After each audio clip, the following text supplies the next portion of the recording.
우리 함께 기도하겠습니다. 지난주에 우리가 소식을 들어서 안타까워하고 있는 이태원의 150여 명의 젊은이들이 숨진 안타까운 사건이 있었죠.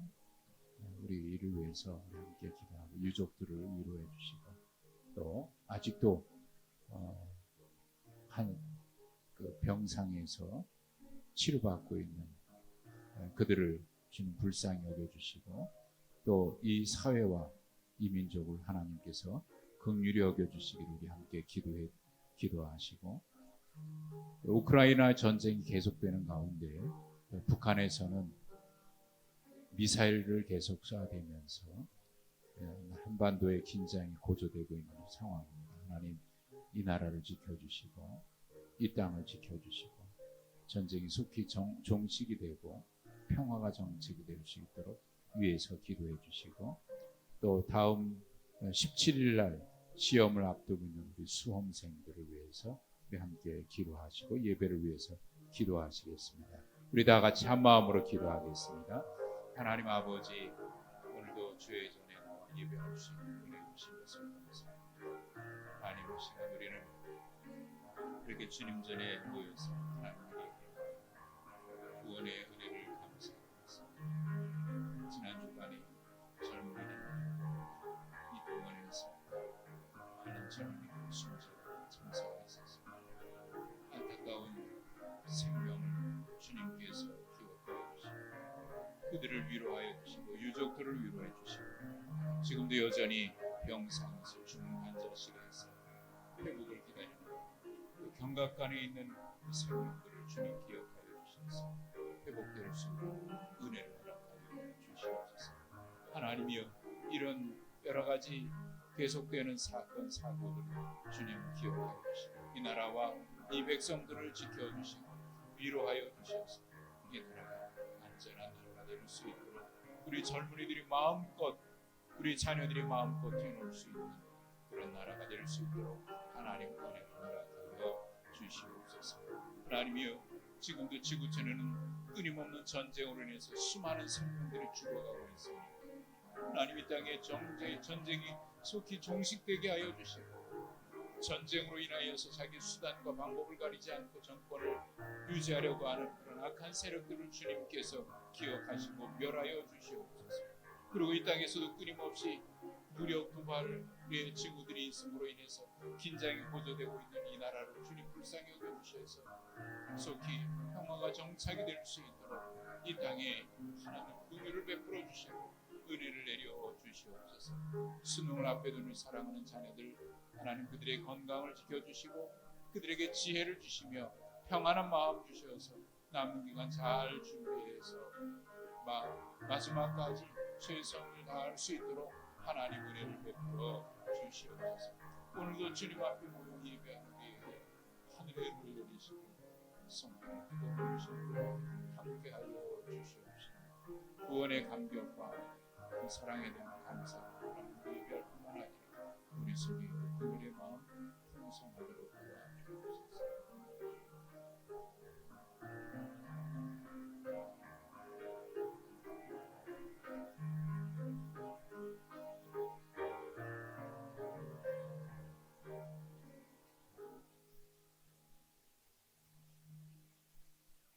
하나님 아버지, 이 시간 주님 앞에 나와서 예배할 수 있는 은혜 주신 것 감사합니다.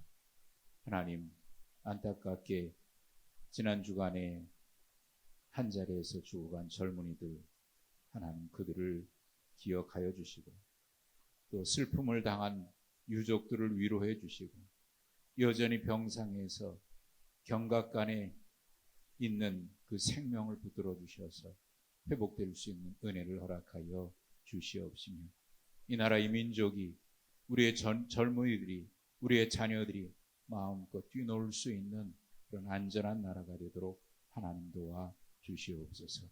지구촌의 전쟁이 속히 종식되게 하시고 이 땅에 상존해 있는 전쟁의 위기가 종식되게 해주셔서 평화롭게 하여 주시고 또 수험생들의 건강을 지켜주시고 평안하게 하여 주옵소서. 오늘도 예배하러 이 자리에 모였습니다. 예배하는 우리 가운데 하나님의 은혜를 내려주시고 우리 속에 참된 기쁨과 평안함으로 가득하게 하여 주옵소서. 예수님의 이름으로 기도하옵나이다. 아멘.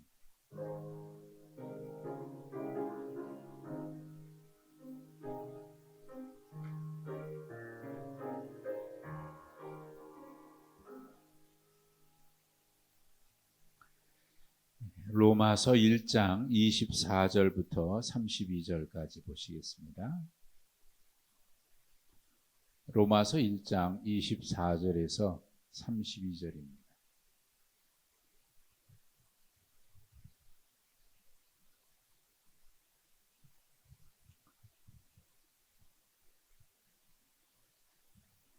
한 절씩 교독하겠습니다.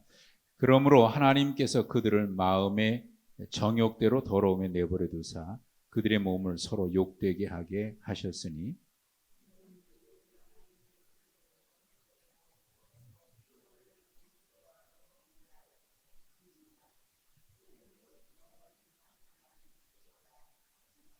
이 때문에 하나님께서 그들을 부끄러운 욕심에 내버려 두셨으니 곧 그들의 여자들도 순리대로 쓸 것을 바꾸어 영리로 쓰며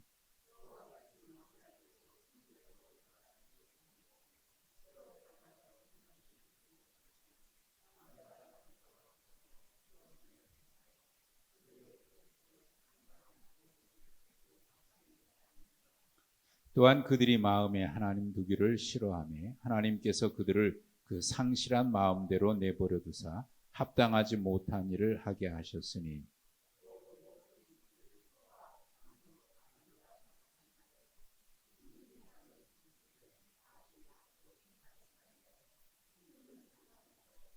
비방하는 자요 하나님께서 미워하시는 자요 능욕하는 자요 교만한 자요 자랑하는 자요 악을 도모하는 자요 부모를 거역하는 자요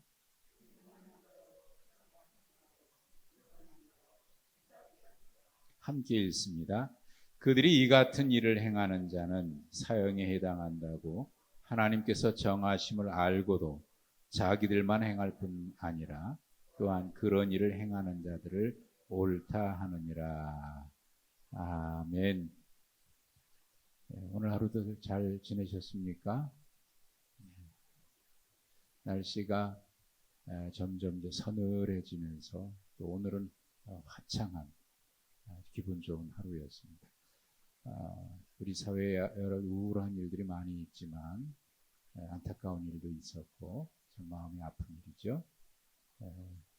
오늘 날이 또 화창해서 저녁에 나와서 예배하기에 참 좋은 날. 매일매일이 하나님의 은혜 가운데 살고 있다는 것을 우리는 매 순간마다 또 실감하게 돼요. 저녁에 나오신 여러분들 주님의 이름으로 축복하고 또 건강하시고 평안하시기를 바랍니다. 그 향수라고 하는 소설이 있어요.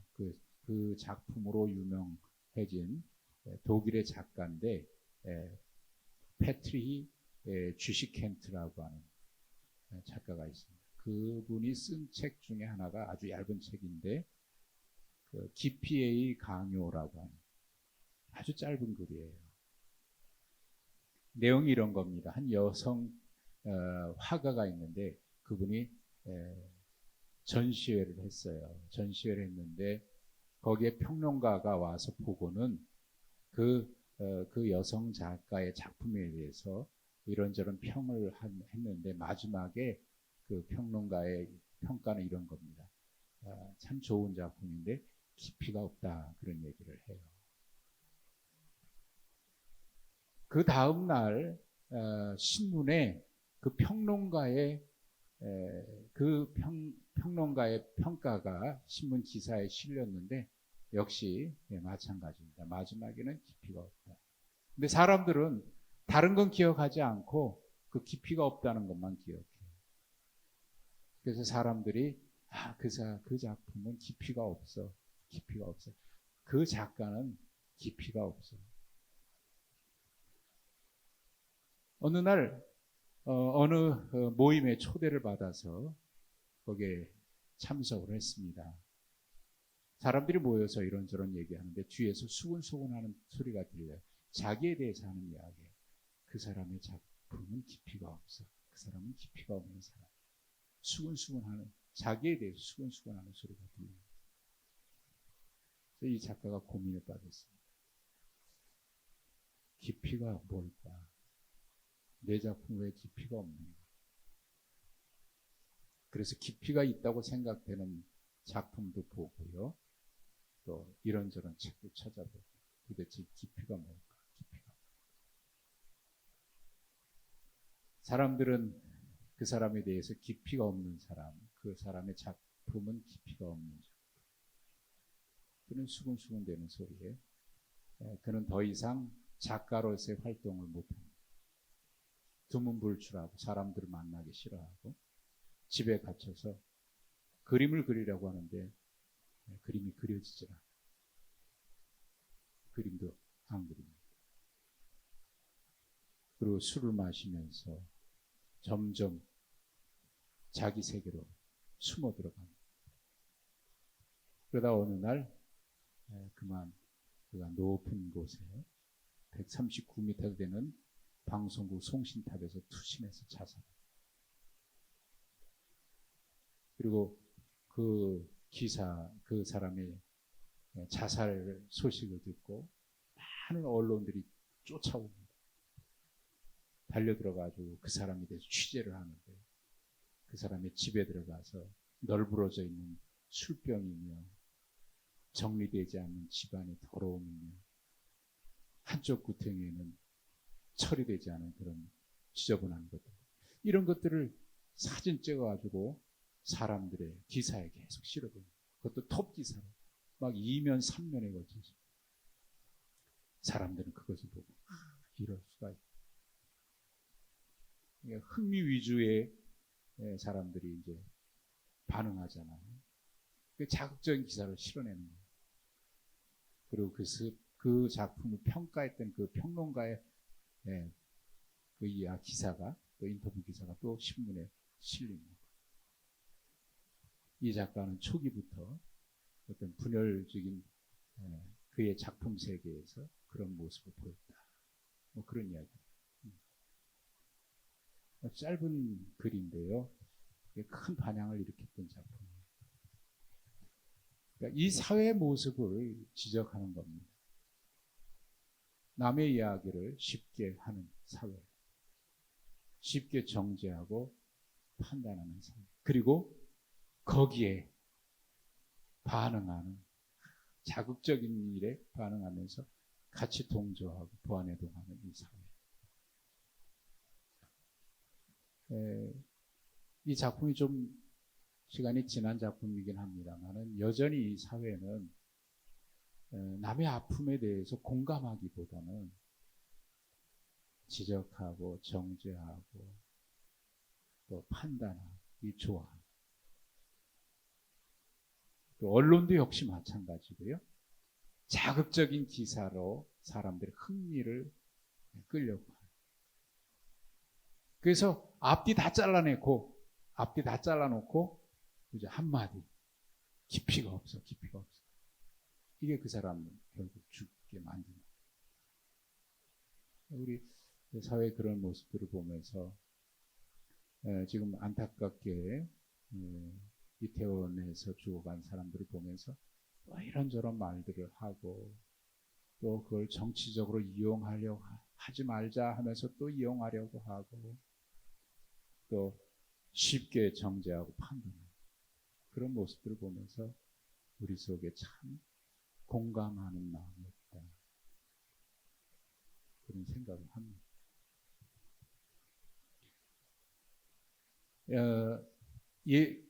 오늘 말씀에 그 바울 사도가 지난주에 이어지는 말씀인데, 하나님의 의가 나타났다. 복음에는 하나님의 의가 나타났다.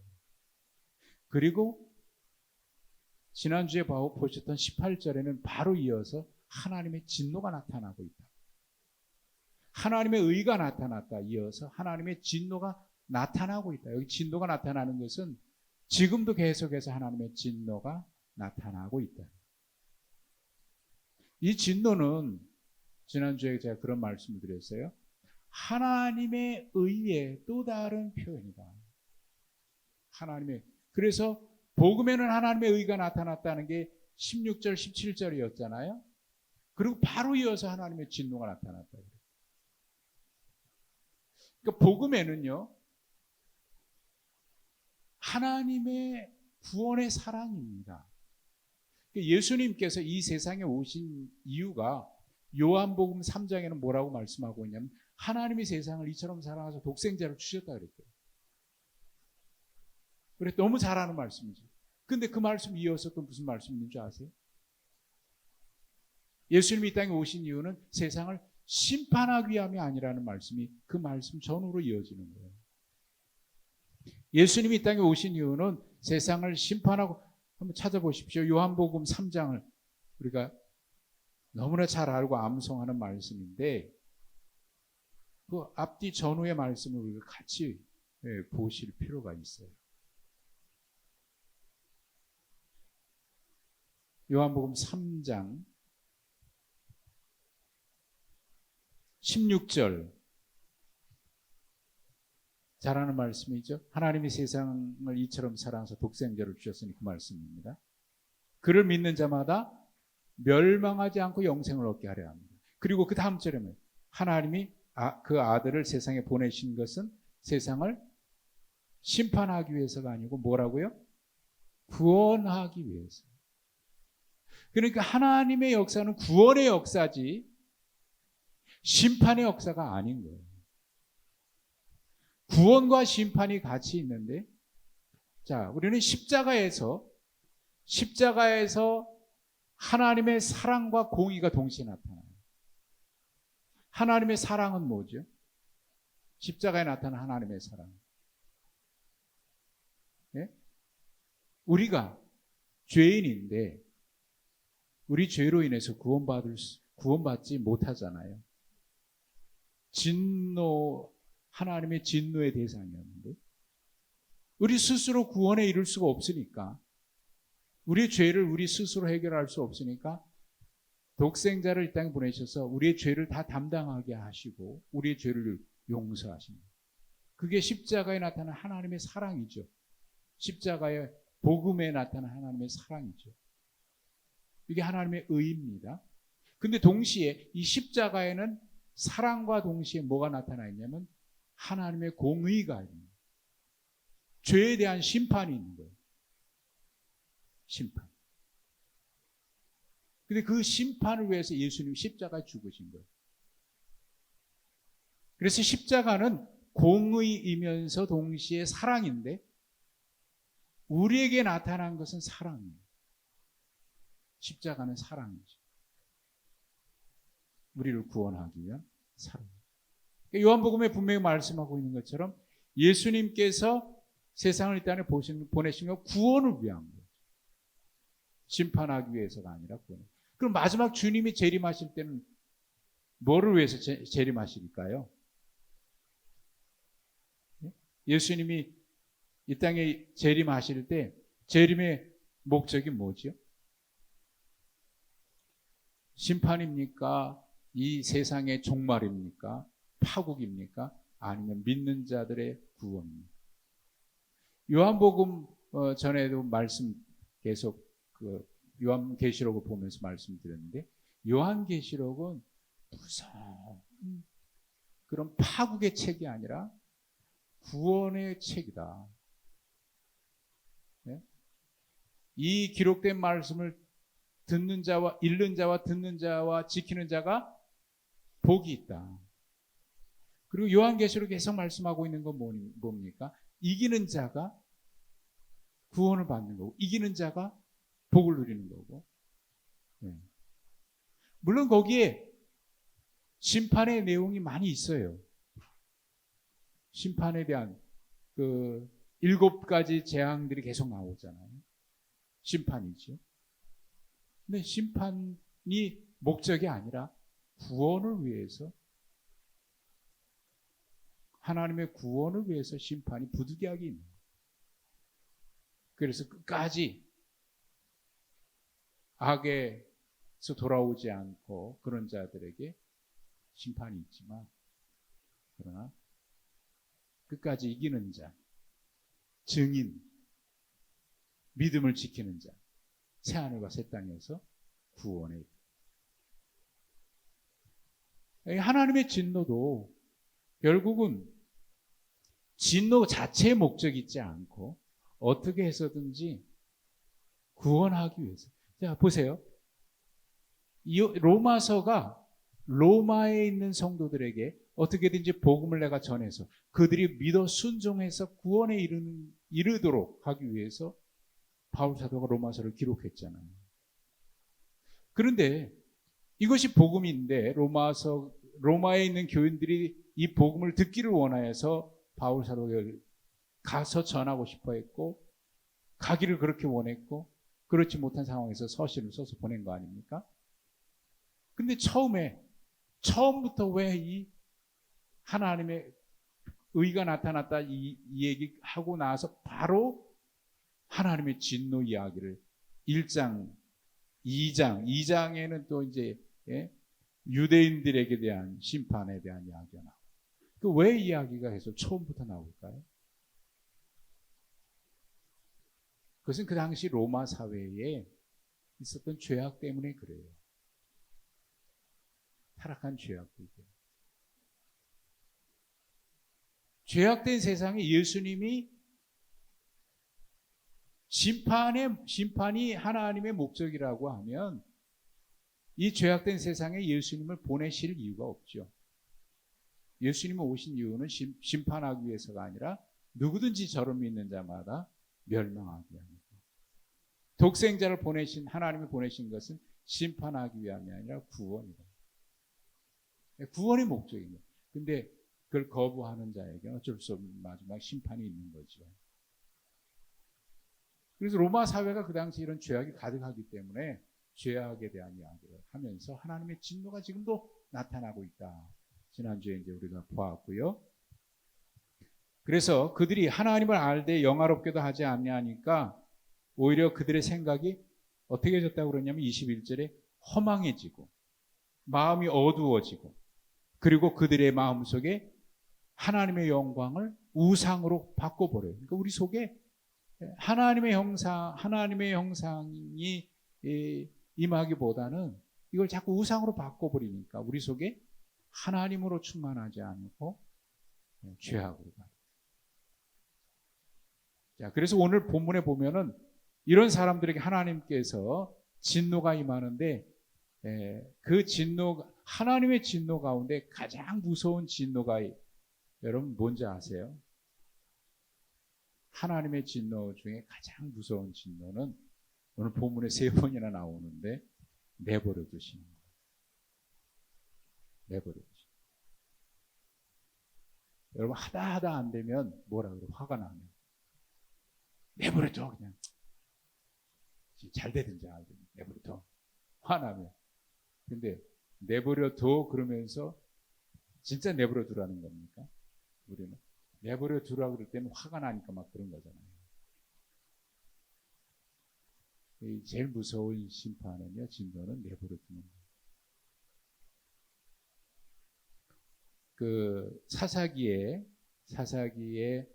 17장부터 사사기 21장까지 4번에 걸쳐서 반복해서 나오는 후렴구처럼 마치 노래에 1절 끝나고 후렴 있고 2절 끝나고 후렴 있고 하는 것처럼 17장 6절, 18장, 20장, 21장에 걸쳐서 계속해서 후렴구처럼 이야기하는 게 있는데, 그때 이스라엘에 왕이 없으므로 사람마다 자기 소견에 좋은 대로 했다. 자기 소견에 좋은 대로. 제멋대로 하도록 내버려뒀다는 하고 뉘앙스가 비슷하게 들려요. 자기 소견에 좋은 대로 했다. 여러분, 사람이 제멋대로 하는 것만큼 매력적인 게 없어 보여요. 내 마음대로 할 수 있다. 얼마나 좋아요. 그런데 내 마음대로 할 수 있다고 하는 게 참 매력적인 것 같으면서도 거기에 위험이 있어요. 아주 위험이 있어요. 내 멋대로 하면 다 잘할 것 같은데 거기에 큰 위험입니다. 그 사탄의 속삭임이기도 하지요. 그대로 뭐든지 할 수 있게 해주는 뭐든지. 예. 뭐든지 할 수 있으면 얼마나 좋을까 싶은데 뭐든지 할 수 있으면 좋지는 않습니다. 그게 위험이 있어요. 자, 내버려 두세요. 어떻게 내버려 둡니까? 자, 24절에 보십시오. 그러므로 하나님께서 그들의 마음에 정욕대로 내버려 두셨다. 정욕대로 내버려 둔대요. 욕심껏 마음대로 내버려 둔대요. 그래서 그들이 그러니까 어떻게 됩니까? 몸을 서로 욕되게, 정욕에 빠져서. 근데 누구에게 이렇게 내버려 두냐 했더니 그 앞에 24절에 그러므로 이렇게 나와 있어요. 그러므로 내버려 두셨다 그러니까 이것은 그 앞에 있는 상태대로 내버려 두는 거예요. 그 앞에 있는 사람. 어떤 사람들? 하나님을 알되 하나님을 영화롭게도 하지 않고 하나님의 영광을 우상으로 바꿔버리는 사람. 그 사람들을 마음의 정욕대로 내버려 둬요. 그러니까 우상은 사람들이 우상을 만드는 이유가 뭔지 아세요? 왜 우상을 만들까요? 우상을 만드는 이유는 그렇게 간단하지는 않을 것 같아요. 두려우니까 만들 수도 있어요. 뭔가 자꾸 의지하고 싶으니까. 무서우니까. 그러나 우상을 만드는 이유는 욕심 때문에 그래요. 자기 하고 싶은 대로 하고 싶어. 정욕대로 하고 싶어. 그래서 그 출애굽기의 그 10계명에 말씀하실 때 자기를 위하여 새긴 우상을 만들죠. 자기를 위해. 우상은 결국 자기를 위해서 만드는 거예요. 자기 욕심, 자기 하고 싶은 대로 하려고. 그러니까 우상은 자기 욕망의 투영입니다. 자기 욕심의 투영. 그러니까 자기 욕심이 투영된 거니까 그 우상은 꼭 보이는 것만이 아닌 거죠. 욕심이 투영된 거니까. 돈이 투영되기도 하고요. 권력이 투영되기도 하고요. 이런 것들이 다 우상. 그러니까 그들을 마음의 정욕대로 내버려 두니까 결국 어디까지 가냐면 그들의 몸을 서로 욕되게 합니다. 두 번째 내버려 두는 게 26절에 나와요. 그들을 부끄러운 욕심에 내버려 둔다고 그랬어요. 누구를요? 거기도 보면은 시작이 이 때문에 그랬죠. 이 때문에 그들을 부끄러움에 내버려 둔답니다. 그 이 때문에 그러니까 그 앞에 있는 것 때문이죠. 25절 보십시오. 진리를 거짓 것으로 바꾸어서 피조물을 조물주보다 더 경배하고 섬김. 그것 때문에. 그러니까 진리를 거짓 것으로 바꿔. 진리를. 요즘 시대가 진리라고 하는 것에 대해서 별로 사람들이 진리를 거부해요. 진리가 어디 있어요? 진리가 어디 있어요? 전부 다 상대적인 거라고 얘기하죠. 진리는 없다는 거예요. 어떤 사람에게는 진리일 수 있지만 다른 사람에게 진리가 아닐 수도 있다. 이게 이제 그 포스트 모던 시대의 사람들의 생각이에요. 진리는 없다 이거. 다 사람마다 다릅니다. 저 사람에게 옳을 수 있지만 나에게는 아닐 수 있다. 내가 옳을 수 있지만 저 사람은 아닐 수도 있다. 사람의 생각은 그럴 수 있죠. 그러나 진리가 과연 없는 걸까요? 사람들이 진리가 없기를 바라는 거죠. 왜? 그것도 내가 하고 싶은데 진리가 있다고 하면 사람은 그걸 지켜야 되니까 내가 하고 싶은 대로 하고 싶은 거죠. 진리가 없어야 내가 하고 싶은 대로 하는 거지. 다 너도 맞을 수 있고 나도 맞을 수 있으니까 그냥 다 자기 하고 싶은 대로 할 수 있는. 절대 가치가 없는 거예요. 그러니까 그래서 그들을 부끄러움에 내버려 두십니다. 그래서 순리대로 살지 않고 영리대로 산다. 여러분, 하나님의 법칙은요, 순리입니다. 순리. 하나님은 질서의 하나님이라 그런 말씀도 있죠. 순리예요. 질서가 있는 거예요. 하나님의 뜻을 이루는 거예요. 하나님의 뜻을 거역하는 게 뭡니까? 그게 영리죠. 이치를 거스리는 거죠. 하늘 뜻을 거스리는 거죠. 하나님의 뜻을. 순리대로 안 해. 자꾸 자기 욕심대로. 그러니까 진리를 거부하니까 순리대로 할 수가 없죠. 안 하려고 사실은 생각해 보면 안 하려고 진리를 거스리는 거기도 하겠지. 진리를 거짓으로 바꾸는 거기도 하겠지. 진리가 있다고 인정하게 되면 순리대로 해야 되니까. 자, 그래서 그들을 부끄러운 대로 욕심에 내버려 두니까 그 부끄러운 욕심대로 하는데 순리대로 안 살아요. 영리로 쓴다. 여기서 이제 대표적으로 나오는 게 그 성적인 타락의 문제, 동성애 문제도 여기서. 그래서 그들이 27절에 보니까 그릇 때문에 상당한 보응을 그들이 받았다 그래요. 그릇 때문에 상당한 보응. 이게 구체적으로 어떤 건지는 잘 모르겠습니다. 그릇 때문에 상당한 보응, 네, 그것이 어떤 건지 뭐 이렇게 저렇게 얘기들을 많이 합니다. 그 성적인 타락으로 발생한 여러 가지 그 병이라든지 뭐 이런 것들을 얘기할 수 있는데 뭐 그것도 맞다고 보지만 그 자체가 보응이다. 그릇된 것에 대한 보응이다. 그렇게 말하기도 합니다. 근데 사실 이거는 뭐 신학적으로 뭐다 얘기하기 전에 아마 자신들이 알 수 있을 것 같아요. 자신들이. 욕심껏 마음껏 사는 것이 과연 즐거울 수만 있을까? 그런 사람들의 내면을 가만히 들여다보면 그 속에 불안한 마음이 있지 않을까요? 불안한 마음. 이게 어디까지 갈까?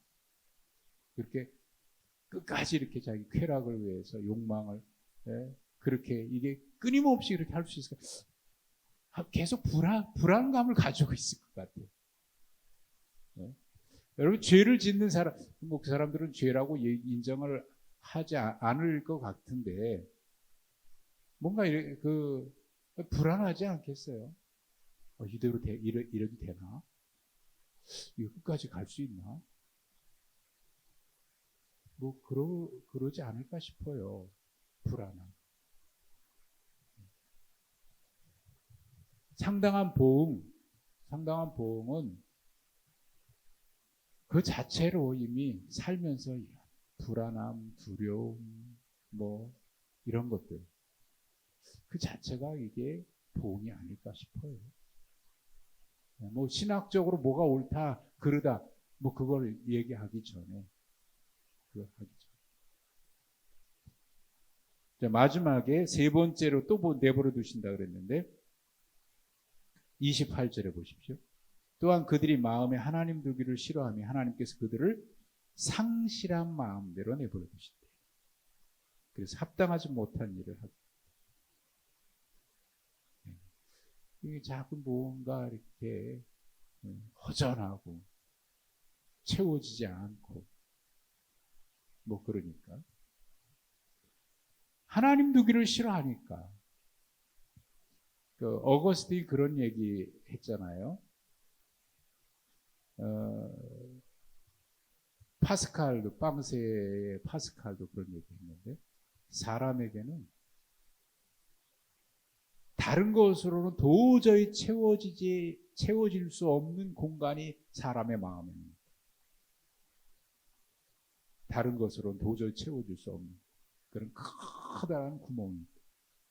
그것은 무엇으로만 채워지느냐? 오직 하나님으로밖에는 채워질 수 없다. 하나님으로밖에는 채워질 수 없다. 그래서 이제 어거스틴 같은 경우는 그 허전함을 뭔가로 채우려고 학문으로 채워보려고 하기도 하고요. 이것저것 채우려고 허전하니까 속이 늘 왠지 모르게 공허한 거예요. 영적으로 배고픔이죠. 우리 표현으로 얘기하면 영적으로 채워지지 않는 뭐가 있는 거예요. 그러다 보니까 결국 이단에게도 빠져보기도 하고요. 젊었을 때는 방탕한 생활도 얼마나 많이 했어요. 근데 어느 곳에서도 채워지지 않는 거예요. 그래서 끊임없이 방황하다가 어느 날 다시 내 안에 들어와 보니까 오랫동안 하나님은 내 안에서 기다리고 계셨다는 거예요. 비로소 그때 하나님을 알게 돼요. 그 전까지는 채워지지 않았던 이 채워지지 않은 뭐 육신의 배고픔은 뭐 먹으면 채워지겠죠. 욕심도 뭐 어느 정도 욕심에 대한 어떤 충족이 있을지 모르겠어요. 그러나 그 모든 그 채워지지 않는 밑밭 근본에는 뭐가 있냐면 영적인 공허함이거든요.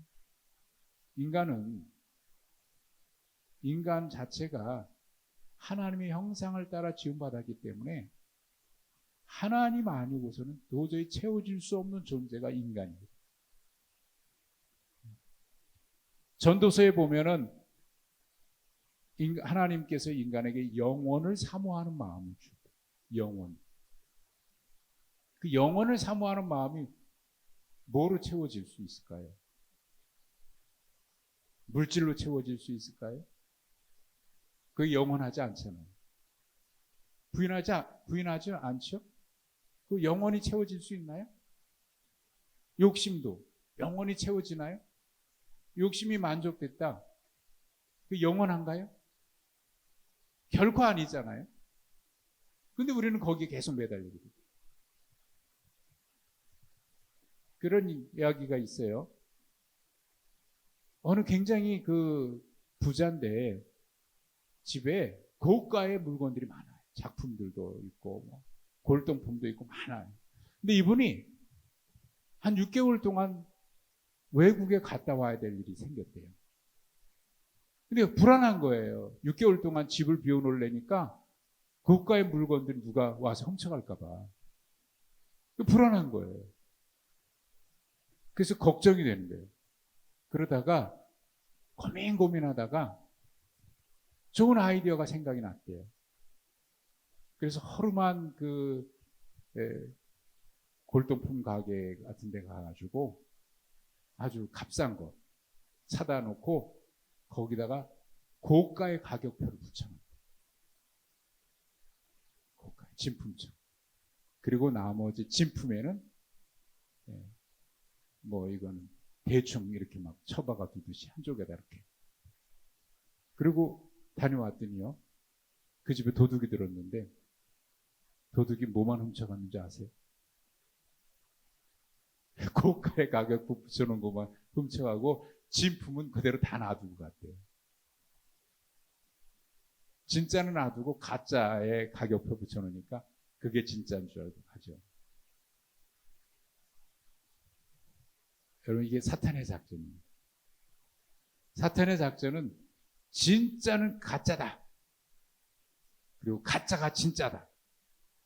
그리고 우리 속에 가짜로 계속해서 이거 있으면 너 부자 돼. 이거 있으면 너 성공해. 이거 있으면 너 잘 돼. 이거 있으면 너 명예, 욕심, 탐욕 이런 것 전부 다 고가의 가격표를 붙여놓은 거예요. 이거 있으면 너 진짜 뭐 사람들이 너 이거 알아줄 거야. 다 가짜에다가 고가의 가격표를 붙여놓으니까 사람들이 진리는 가짜인 줄 알고, 네? 거기는 진짜 가격표를 안 붙여놨어요. 야, 이거 뭐 아무것도 아니야. 진짜가 어딨냐? 세상에 진리가 어딨냐? 사람들은 진리는 가짜라고 생각하고 가짜가 진짜인 것처럼 끊임없이 자기 욕심, 명예, 권력, 탐욕 그거 있으면 사람들이 와 성공했네. 저 사람 훌륭한 사람이네. 추앙하니까. 어리석은 부자처럼 말이죠.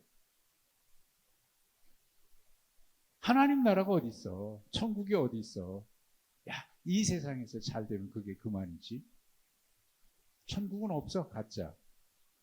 이 세상이 진짜. 고가의 가격표를 다 붙여놓은. 그러니까 진짜는 사람들이 별로 거들떠보지도 않아요. 가짜에 현혹돼요. 그래서 거기에 계속 매달려. 이게 사탄은 진리는 가짜라고 얘기하고 가짜에다가 욕심 뭐 이런 거에다가 이게 진짜다. 고가의 가격표를 써붙여서 거기에 현혹되게 만듭니다. 자, 마지막 절 보실까요? 그 29절부터 보면은 합당하지 못한 일을 하는데 거기 29절부터 보세요. 그 합당하지 못한 죄목들이 쫙 나와요. 합당하지 못한 죄목들. 이거 다 사회적인 죄악들이거든요. 결국 이건 어디서부터 시작이 됐냐면 그 모든 죄의 근본은 어디서부터 시작이 됐냐면 하나님 두기 싫어하는 것부터 시작해요. 그리고 거기에 하나님 대신에 뭐를 갖다 놨어요? 우상을 갖다 놨어요. 자기 욕망에 투영된 우상을 갖다 놨어요.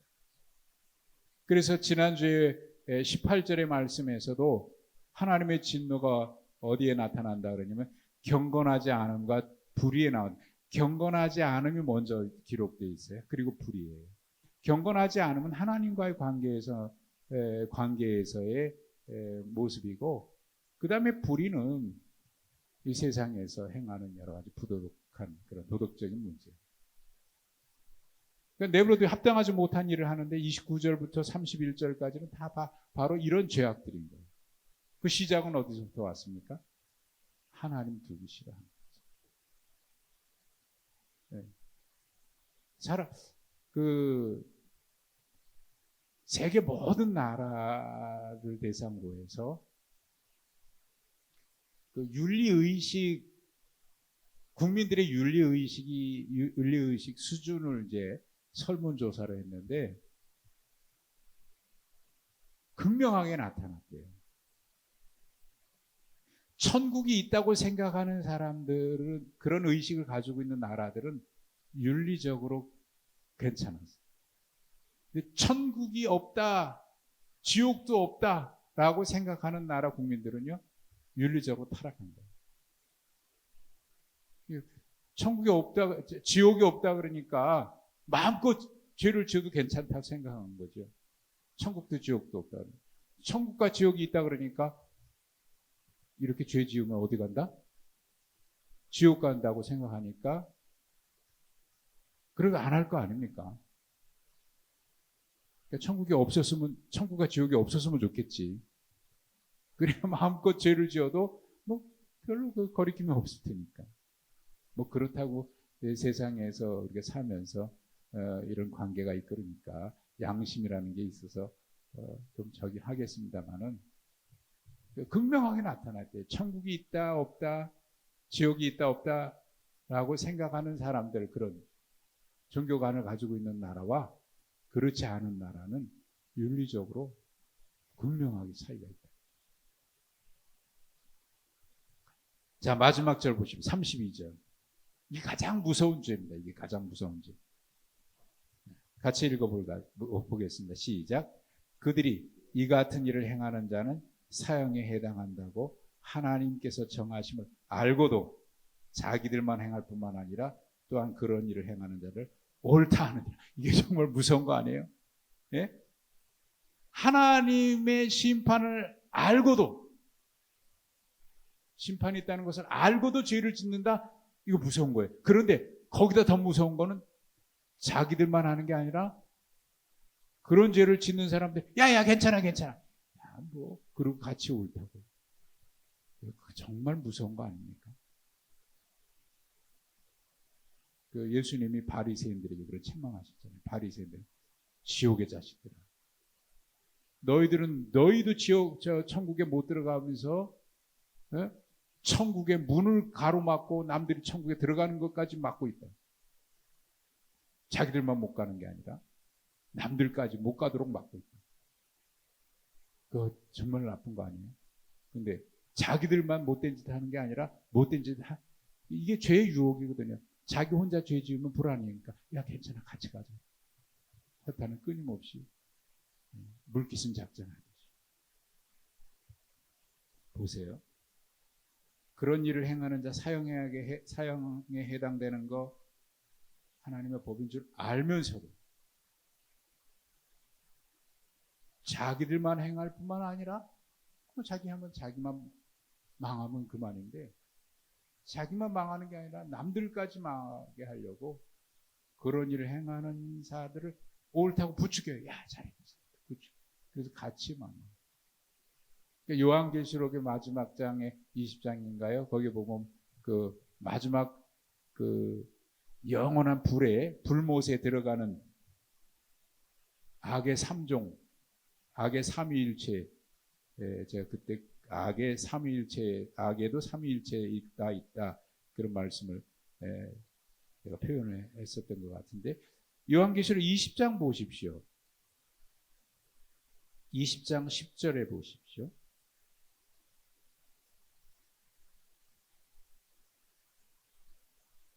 (20장 10절) 자, 영원한 불못에 들어가는데 그들을 미혹하는 마귀가 불과 유황못에 던지니 거기는 그 짐승도 있고 거짓 선지자. 마귀를 따르고 그래서 앞장섰던 짐승이 있고 그래서 그 짐승의 힘을 이용해서 거짓 선지자 많은 사람들을 미혹시키는 거짓 선지자들은 이미 들어가 있고요. 마지막에 마귀가 그 속에 들어가니까 거기 이미 그를 따르는 자들이 다 거기 먼저 와 있네요. 다 같이 망합니다. 다 같이.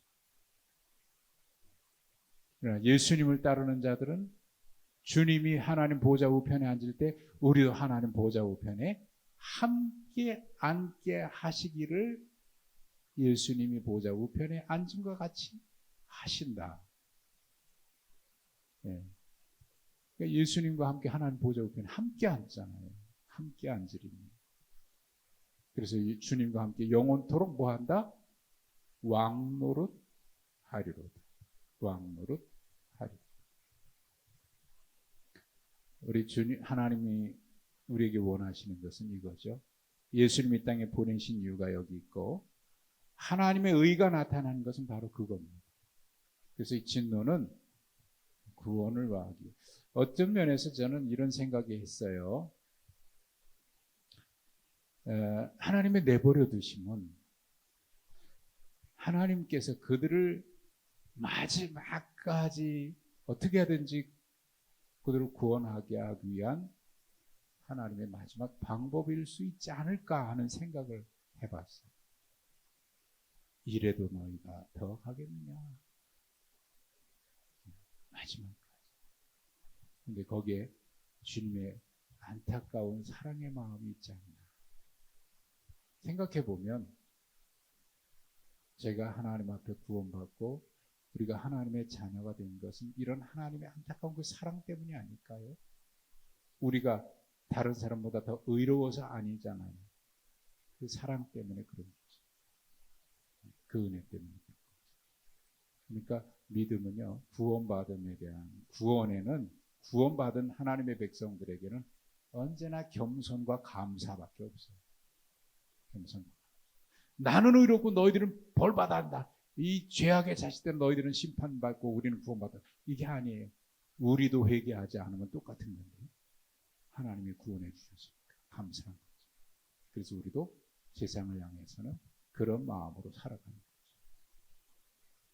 오늘도 우리가 이 자리에 있는 것이 바로 그런 하나님의 은혜 때문인 줄로 믿습니다. 그 은혜에 대한 감격이 우리로 하여금 신앙생활하면서 늘 기쁨과 감사, 그리고 그 세상을 향한 긍휼의 마음, 그런 마음으로 늘 하나님 앞에 신앙생활 할 수 있기를 우리 함께 주님의 이름으로 축복합니다. 기도하겠습니다. 하나님 감사합니다. 은혜와 사랑 감사하고 또 감사합니다. 이토록 놀라운 은혜를 우리에게 허락해 주셔서 우리가 하나님의 자녀 되었으니 주님 앞에 설 때마다 늘 감사, 또 감격하게 하시고 또 구원의 은혜에 대한 우리 공로 아니기 때문에 겸손하게 하시고 또 세상을 향해서는 이 사랑의 마음을 가지고 많은 사람들을 대할 수 있게 하여 주옵소서. 예수님의 이름으로 기도하옵나이다. 아멘.